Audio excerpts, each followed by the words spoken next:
Quais são as empresas que entendem a inovação como uma coisa estratégica? Como essas empresas perceberam os resultados no final do ano ali, né, na receita, mas não só na receita, também na cultura da empresa, que vem até de repente antes, né? Sem dúvida, Tiagão. Cara, tem muito indicador e muito resultado que você pode colher, tanto do processo de Open Innovation, né, integrando startups, quanto estimulando o intraempreendedorismo.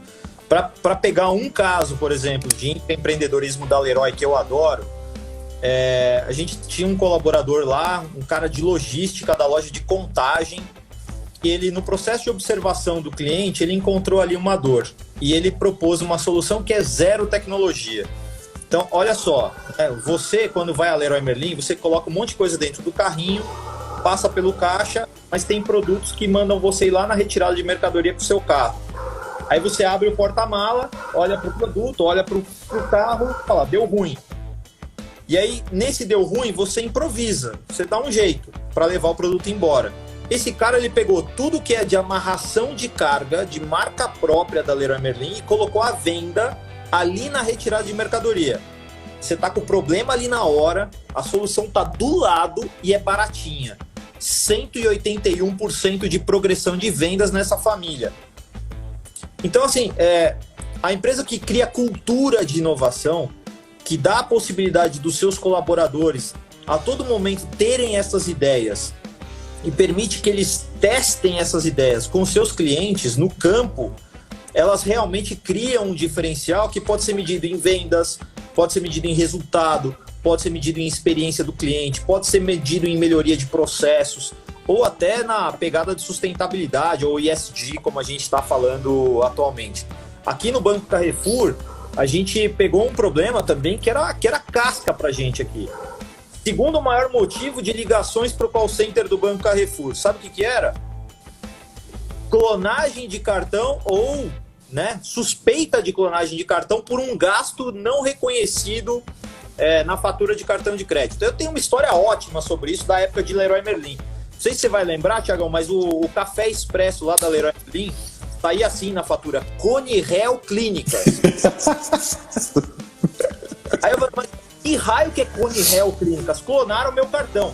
E da mesma forma, né, Tiagão, sei lá, você foi no dia 5 de maio numa lanchonete comer um lanche. Beleza, quando chega a tua fatura, dia 26 de maio, você abre ela, você olha lá e fala: Arcos Dourados da Felicidade? Nunca foi. Clonaram meu cartão. Aí você liga pra tentar entender, aí a moça te explica, falou, Arcos Dourados da Felicidade é McDonald's, sabe? Aí você fala, puta, desculpa, tal. Só que nisso, eu gerei uma fricção para você. Deixei você preocupado com o cartão. Eu fiz você perder tempo do seu dia ligando para a central para entender aquele gasto. Eu ocupei a central de atendimento com aquilo. E, de novo, é o segundo maior motivo de ligações para o call center do Banco Carrefour. E eu imagino que em outros bancos também, como eu te falei do caso da Leroy, aí do Conirel Clínicas. O que a gente fez? A gente incorporou uma startup que faz o Merchant Data Cleansing. Então ela pega esses nomes, essas razões sociais, transforma em nome fantasia. E aí na tua fatura vem McDonald's, você não tem dúvida mais. Ou os marketplaces, né, que cada hora vem com um nome, né? M-Livre, Mercado Livre, ML, ou AMZ, Amazon.com... e outras variações. Ela agrupa esses caras embaixo de um mesmo nome. Então a tua fatura fica muito mais palatável para você entender, não gera esse estresse e você reduz absurdamente o número de ligações. Então tudo deve ser medido, né? Tudo tem resultado ali que você consegue medir na prática em cima desses 5 elementos que a gente falou.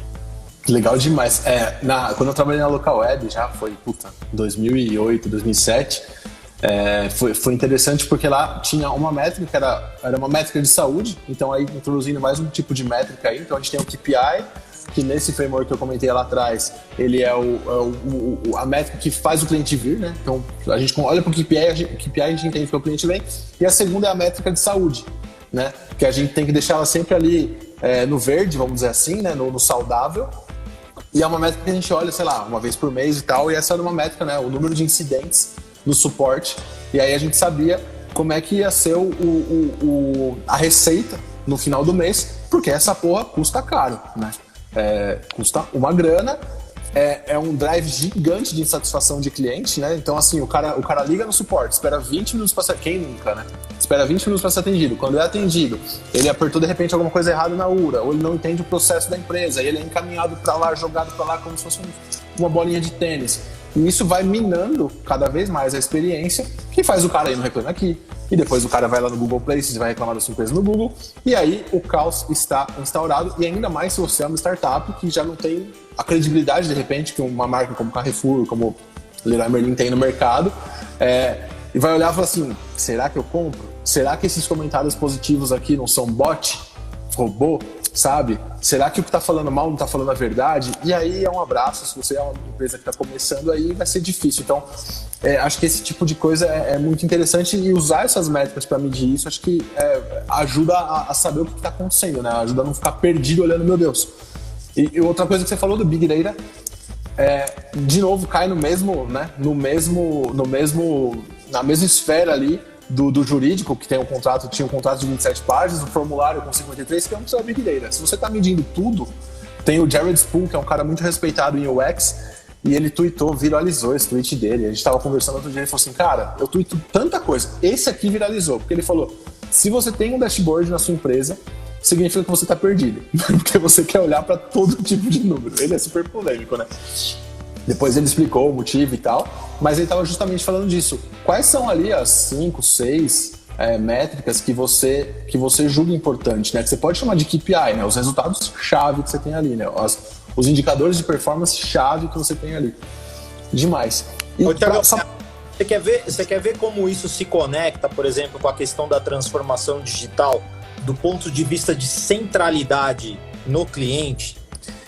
Eu vou citar algumas empresas aqui, não é demérito, tá? Não é demérito nenhum. Várias outras empresas eu acho que praticam o mesmo tipo de processo, e a razão é única e exclusivamente custos, e é super entendível do ponto de vista de custos, tá? Mas recentemente eu precisei usar o saque da Vigor e da Balduco.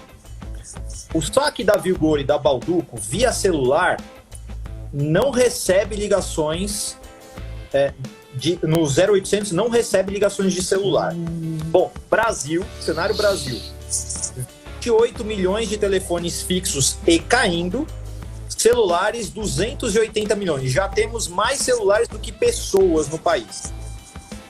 Concorda comigo que se eu passei pelo processo de transformação digital, eu tenho a centralidade no cliente, o meu processo de atendimento vai privilegiar eu ter uma central de atendimento que recebe ligações de celular e não uma central de atendimento que é econômica e não recebe ligações de celular?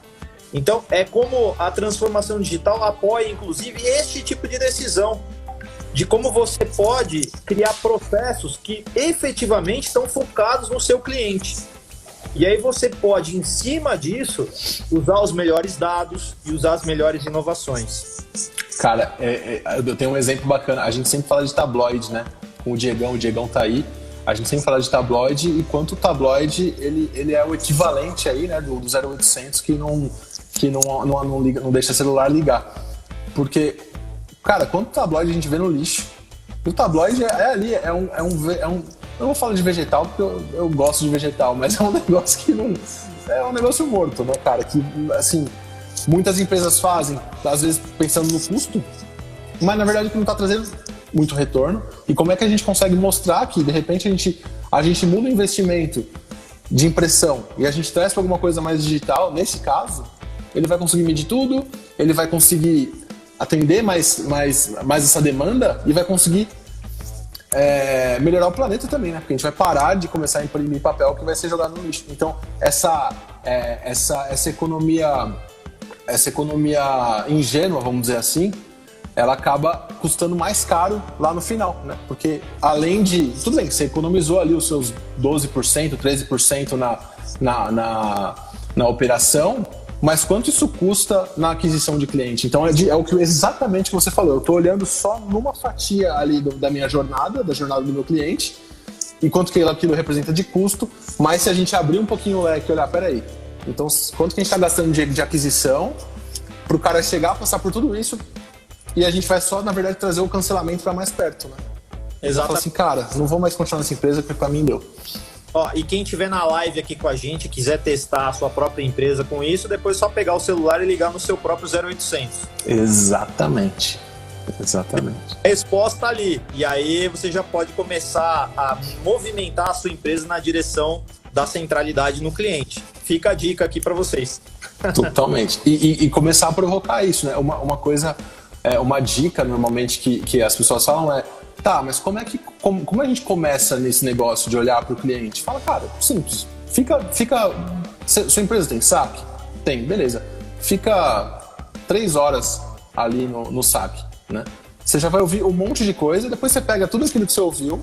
E aí, claro, não é quantitativo, ele é qualitativo, né? Então, assim, você não pode tomar aquilo como verdade absoluta, mas se você passou 3 horas no saque ouvindo os clientes falarem, e você tem ali 3 coisas que todo mundo, ou pelo menos 80% das pessoas falaram, todo mundo não vai falar, mas 80% das pessoas falaram, compara isso com o backlog, né, a lista de atividades da empresa, de prioridades para os próximos 3 meses.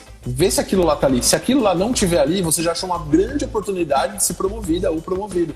Porque resolveu aquilo ali, você vai não só aumentar a satisfação do cliente, você vai reduzir, de repente, o custo ou o tempo de espera. Tá? Se não reduzir o custo, vai reduzir o tempo de espera no seu saque, porque menos pessoas vão abrir chamados ali, seja por telefone, seja por e-mail, seja por chat, whatever.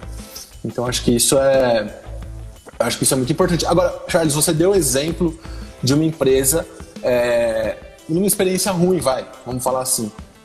Vamos pegar um case contrário? Vamos pegar uma experiência de que você conhecer, assim, não as gringas que estão mandando super bem e tal, legal, mas você tem algum exemplo aqui no Brasil de alguma empresa que você conhece que entrou nessa onda de inovação, transformação digital e conseguiu, de fato, ter um puta resultado positivo? Acho que o maior e mais expoente exemplo que a gente tem no Brasil, a gente vai sempre se remeter a ele, é o Magalu. Total. Acho que dispensa comentários, né? Assim, o quanto o valuation da empresa aumentou. Embora o Magalu esteja sempre em constante processo de transformação. Quando a gente olha até do ponto de vista de omnichannel, o Magalu não é a empresa mais evoluída do Brasil. Eu inclusive, diria que o Magalu é uma empresa multi-channel, está longe de ser omnichannel. A Leroy Merlin, por exemplo, é muito mais omnichannel do que o próprio Magalu. Mas, sem dúvida nenhuma, o Magalu é um belíssimo exemplo de como fomentar o seu próprio ecossistema, criando soluções de forma realmente global. Mas, assim, eu sou lover de algumas marcas, né? Então, assim, uma marca que eu adoro e que, assim, sabe fazer um atendimento, um uso de dados da forma correta e tudo mais, é a Nespresso. Nossa, eu sabia que você ia falar da Nespresso. Cara, é bom que, cara, só assim, se tiver alguém da Nespresso vendo essa live, o Charles com certeza conhece o pessoal lá, eles já conhecem ele também, mas eu conheci o Charles em 2013. Em 2013, a Nespresso ainda era top of mind dele de inovação e transformação, cara. Boa. Sempre. Vai lá. Por quê? Eles fazem um uso muito correto de dados. Eles promovem, eles colocam, eles gamificam hoje em dia o seu nível de relacionamento com a Nespresso, promovendo a nomes. Pô, eu sou hoje considerado embaixador da Nespresso. Eu tenho um copo de metal escrito embaixador, cara. Isso é maravilhoso. E aí, assim, a Nespresso consegue entender o meu gosto de cafés, etc., e fazer as melhores recomendações para mim.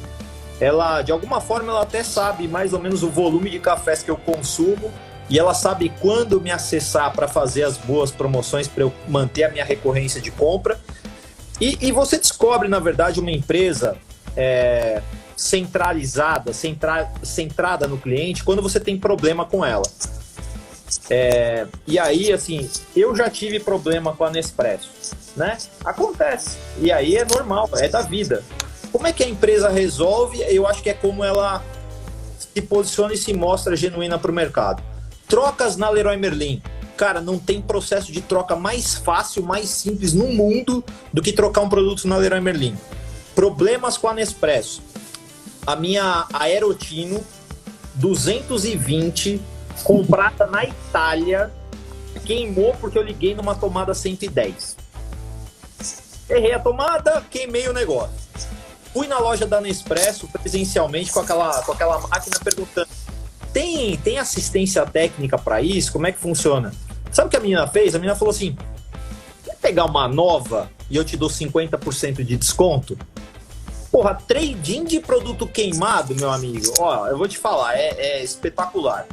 Outra coisa que aconteceu, uma vez comprei as xícaras de vidro da Nespresso. Legal, cara, 4 xícaras, né? 2 kitzinhos de 2 xícaras. No primeiro uso, quando eu lavei a xícara na lava-louça, quando eu tirei da lava-louça, tava trincada a xícara. Aí eu resolvi abusar da Nespresso. Eu mandei no chat do Facebook, diretamente para a Nespresso, a foto da xícara e um emoticon chorando. Os caras entraram em contato comigo e trocaram a xícara. Então, assim, empresa que você não precisa nem falar, você só manda uma foto e um smilezinho e resolve o teu problema. É uma empresa muito centrada no cliente. E tem uma coisa legal disso, né, cara? Porque imagina quantos tipos diferentes de reclamação por esse mesmo problema que eles não receberam só naquela semana, naquele mês. E aí, o cara, olha, ó, gente, aconteceu isso aqui, vamos resolver o problema que tá acontecendo com uma galera. Tem uma coisa legal, que você falou do case da Leroy Merlin, né, que a troca é muito fácil, de fato é. Teve uma época, quando eu tava lá ainda, eu ouvi relatos da galera de loja, ouvi bastante as pessoas falando: cara, já veio o cliente aqui trocar produto da Telha Norte, que a gente não vende na Leroy. E aí a pergunta foi assim: mas você é louco? Por que você trocou o produto? Porque junto com aquela troca, ele não vai mais lá, ele vai vir aqui, porque ele sabia onde ele comprou, mas ele falou: cara, ele já deve ter ido lá, quantas vezes ele me bateu de frente lá, não conseguiu ser atendido bem e tal. Não que não seja uma empresa boa, o problema que eles tinham lá em 2013, 2014, eu não sei hoje. E aí ele chegou na Leroy com esse produto, eu não lembro se era a Telha Norte ou a outra 6C.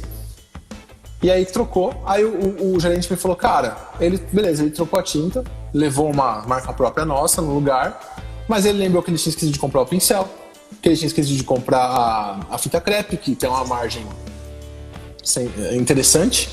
Ele esqueceu de comprar não sei o quê, e na semana seguinte ele voltou para fazer o projeto da cozinha dele. Então, assim, custo de aquisição, qual que foi? Quanto que custa uma lata de tinta? R$100? Então, assim... E aí, qual é o belo desse cara, né? Que depois vai, de repente, reformar a casa inteira com você, porque você o atendeu num momento de problema. Exato, não sabe? A gente não tá falando daquele ticket, que tudo bem, depois que comprou mais pincel, fita crepe e tudo mais para resolver o problema da tinta. Não, é qual o lifetime value desse cliente. Isso. E o balanceamento que a gente tem que fazer é sempre o CAC, né, o custo de aquisição do Exato. Com o lifetime value. Então, a gente estava falando aqui de uso de tabloide, né? Qual é o CAC, né, no uso do tabloide? Versus, por exemplo, você permitir que o cliente resolva um problema com você. Exatamente. Então, o CAC é muito menor e muito mais efetivo do ponto de vista de fidelização e de manutenção desse cliente dentro da tua base. Exatamente. E uma outra coisa que eu queria te perguntar aqui, se eu não me engano, aqui foi de memória mesmo. A Nespresso tem um case legal de inovação também com as cápsulas, não tem? Que ela começou B2B. E eu não sei se era com a Nespresso, eu acho que era. Ela começou B2B, cara, nenhuma empresa queria comprar. E aí os caras mudaram a estratégia e falaram assim: cara, vamos botar isso B2C. E aí explodiu. E aí hoje a gente vem com uma porrada de empresas, no próprio ADO lá na França, quando eu tava lá, tinha duas maquininhas deles que rendiam uma grana absurda. Mas esse é um case bem conhecido deles também, né? Super. O que é legal, acho que na história da Nespresso é que é uma empresa que nasceu dentro de outra empresa, né? E pouquíssimas empresas no mundo estão preparadas para fazer esse tipo de movimento. Ainda hoje, a Nespresso já é um caso até relativamente antigo. Se a gente for ver, até a patente da cápsula já caiu, né? Qualquer um pode fazer cápsula compatível com o Nespresso, para dar uma dimensão do tempo, né, que a gente está falando aqui de uma inovação. Mas, cara, nascer uma empresa dentro de uma empresa, né, fazer esse movimento de spin-off Foi super disruptivo para a época e testar os mercados, né, com essa liberdade até você acertar é um negócio incrível. Hoje, uma das missões que eu tenho como inovação aqui dentro do Banco Carrefour é dar a possibilidade de colaboradores estruturarem novas empresas dentro de casa. O processo começou com um hackathon. Lá no final do ano passado, em dezembro, a gente fez Data Hacking Days. Foram 54 horas de uso intensivo de dados para criar soluções novas, que envolveram dados de postos, farma, varejo, banco e shopping center, todos os negócios do Grupo Carrefour. 13 novos projetos foram montados, a gente escolheu 4 com maior potencial. Esses 4 agora vão passar por um bootcamp com a Levagon.